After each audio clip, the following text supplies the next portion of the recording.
Hey, man, well, all things are good. We appreciate you, and we want to think about the year and talk about the year in full that we've experienced together, but it just came up, so we got to ask. Last time these two teams played in the playoffs, Matt, is 2011, the NFC Championship game. And so that Yeah. was your third time playing them.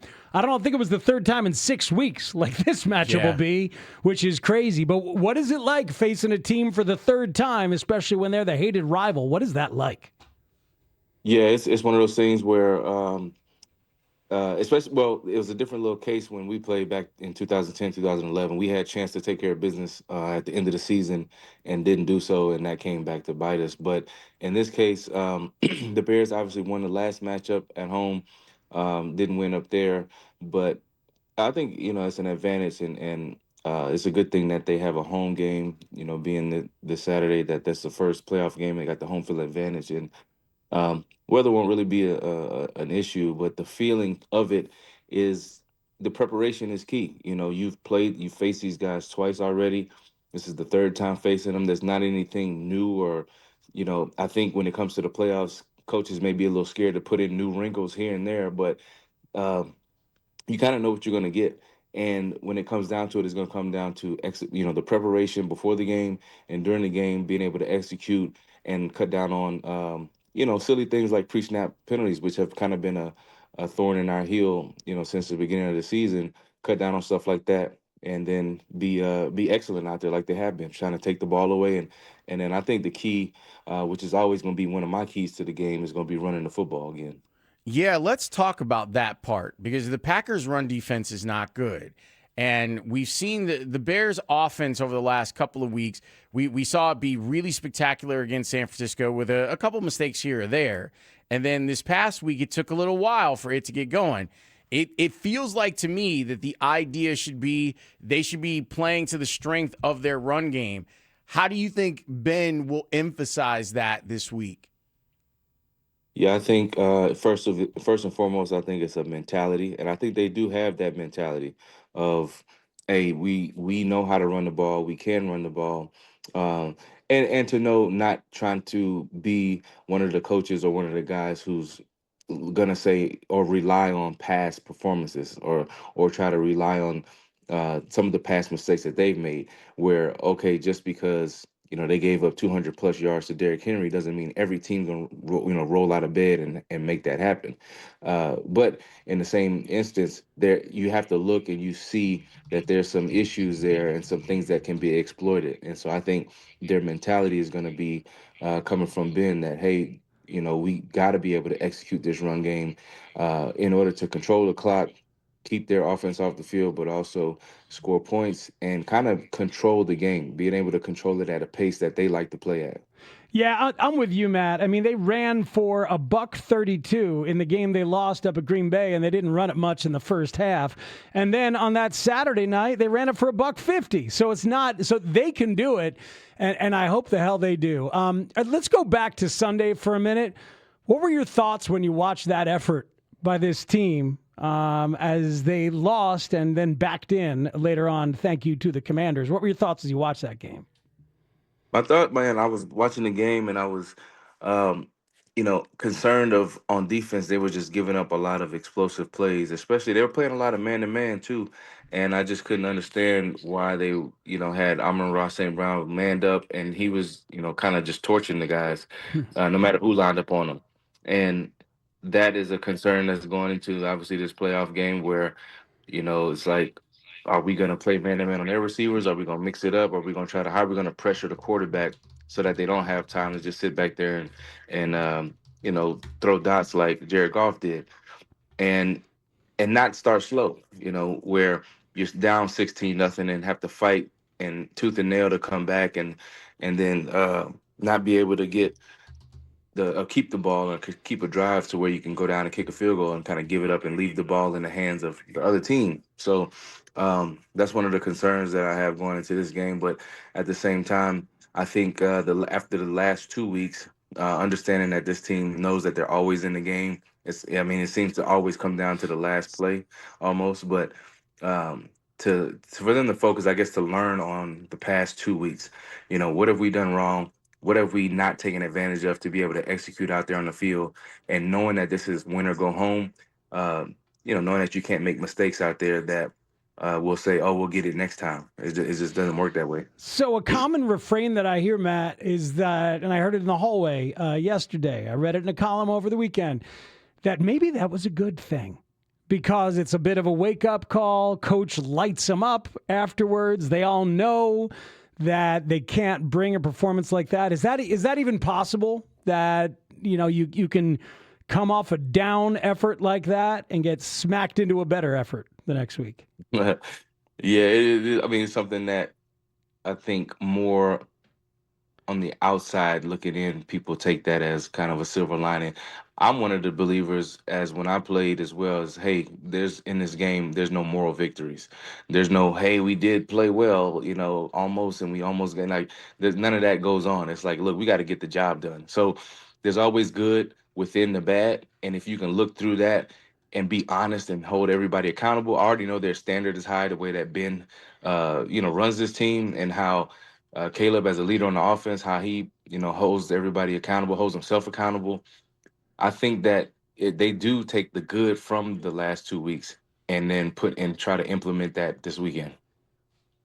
Matt Forte joining us here on the Spiegel and Holmes Show. Matt, what's the difference, if there is one, between what a regular season game and maybe even a rivalry game feels like versus what a playoff game feels like?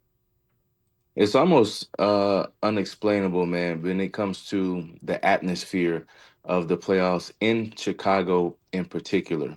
I was a part of the playoff, run back in 2010, 2011, and then it becomes special because you never know when that's going to happen again. For me, 10-year career, that was the only time that I got to do it.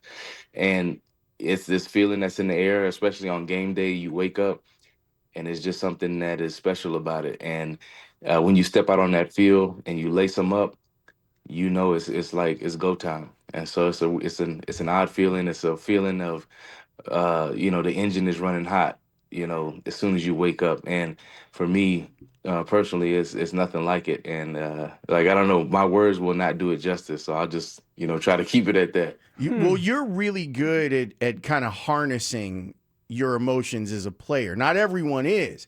Like it can be overwhelming sometimes. And I think we saw some of that in the last Bears and Packers game where the guys are maybe a little bit too amped. If someone were to ask you, how do I get myself ready for this? How do I handle my emotions? What remedies would you give them to try and get themselves into the right space? I'd say, because I tell my kids this. I tell them, young athletes I come into contact with too. Like the game is the biggest part. The mental part of the game is the biggest part of the game. So mentally prepare yourself and try to find balance within that. The balance between, hey, this is a big game, but it's not the only thing in the world that's going on right now. But at the same time, hey, you lose, you go home. So how do you find that balance? Tell them to find that balance. And then also I would say mentally, man, focus on your job. Focus on exactly what you need to do every single play, every down, and do that. Win your battle, win your matchup, every single one. And then you can worry about the larger picture of, for me personally as a running back, like I'm doing my job, but then, okay, somebody's losing a block on the backside. Let me go help him, or, let me get an extra chip, even though I wasn't asked to do that, to help the lineman or help secure protection. Talking with the quarterback, I see, corner blitz has been coming in on third downs, just talking and communicating in a way where you are focusing on what you have to do, and making sure you win your particular matchup. Man, that's good stuff. I mean, it's funny. You as a teammate, the way you're describing that stuff there, taking care of your stuff first, but then you're in the mindset where you can help and you can be supportive, and that's what it takes in football, right? Ben Johnson said that they made 6 mental errors in the first 11 plays, Matt, on Sunday. And that's like, whew, that made an impact to hear that. So that's a lot of dudes not in the right headspace. That would piss off a coach, wouldn't it? Yeah, absolutely. Mental errors is one of the things that I mean, we practice so much. You walk through, you watch film, and mental errors is one of the things that you have really no space for and no tolerance for. 6 mental errors within the first 11 plays. Somebody's not lined up right. Somebody's making the wrong read. Somebody's blocking the wrong person or not getting to the right, area in the right timing. And the beautiful thing about football is that there's so many people on the field at once, and everything has to be on point at the same time. I mean, yeah, you could break tackles and make special things happen. That's what the great players do. But for the most part, everybody's got to be on one accord. And unity is the best thing as far as a team, both on and off the field. Those teams that have unity, those are the teams that you can see it displays itself out there on the field. So, man, the mental aspect and also the unity aspect of being on the same page really accounts for a lot that is the success part of what goes on the field. It's a really interesting week here, Matt, because we got the bad taste of that performance Sunday. We've got the incredible anticipation for the game on Saturday. But, oh, by the way, we have a regular season that is now finished, and we can look at what has been built here. What do you think has been built here in this year that is sustainable? More than anything, I'd say confidence, a culture, and some respect. I think for a long time, people say, oh, it's the same old Bears, and it's not.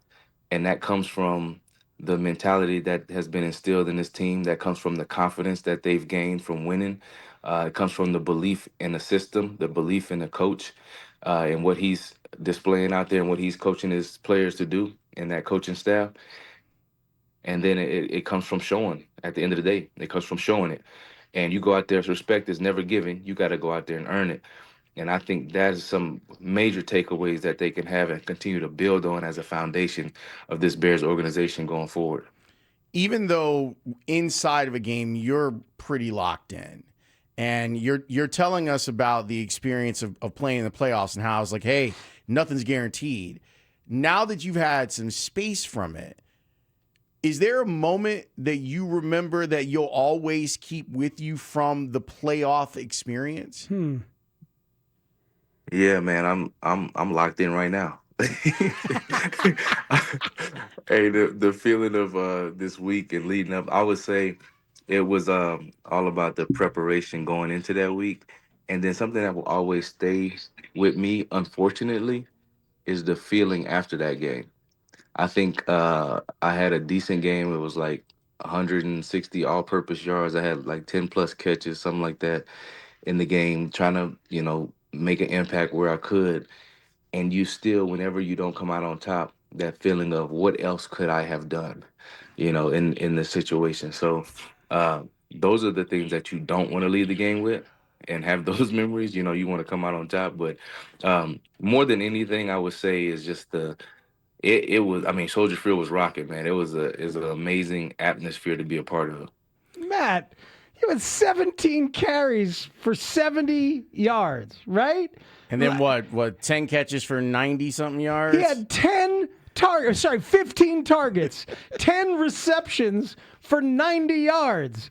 I mean, I think you did everything you could have possibly done, Matt. Yeah, but when you look at it though, I go back and watch every point of the film, and like there's moments where, man, if I like you maybe have broken a tackle and then you trip coming out of it. Yeah. Okay, what if I keep my feet? That's a touchdown.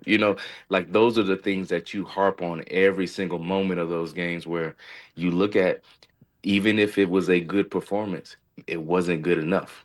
See, that's what makes somebody great. 100%. And then you got to live with it, though, when you're done. You got to live with those feelings when you're done. 100%. Matt, as always, we appreciate the perspective and the education. Thank you, sir. Yes, sir. Thank y'all, man. It's going to be a good one. Yeah, let's get it. Let's get it on Saturday night. That's Matt Forte. Matt is really interesting because Matt's not like a screamer, But when you talk to him, you're like, yeah, I think I'm ready to play now. Oh, dude, that intensity. Oh, yeah. Right? Like it got me ready. He's not the frothing at the mouth guy that's like, oh, let's go. But you're like, I think I'm ready. Yeah, I think I'm good. Okay, let's see. So if all 22 of us are as on point as that guy, we're going to be just fine. Hey, man. Like, he is locked the F in. And that definitely made me feel locked in. I feel for him because I've talked to other players, and Charles calls he has 2 NFC championship rings, one with the Bears, one with the Panthers, and he calls them loser rings. Oh, dude, yeah, I know. Thomas Jones won't watch the Super Bowl. Yeah. He has not watched the Super Bowl. Well, that's the thing. Like, the same stuff that makes you laugh makes you cry, right?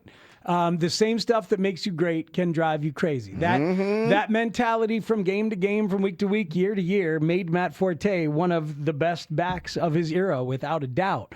But then he's got to live with it on the back end, and it's the same thing. So then you gotta figure out some other stuff to do. And you got to put that passion someplace else and figure it out and all of that stuff. We'll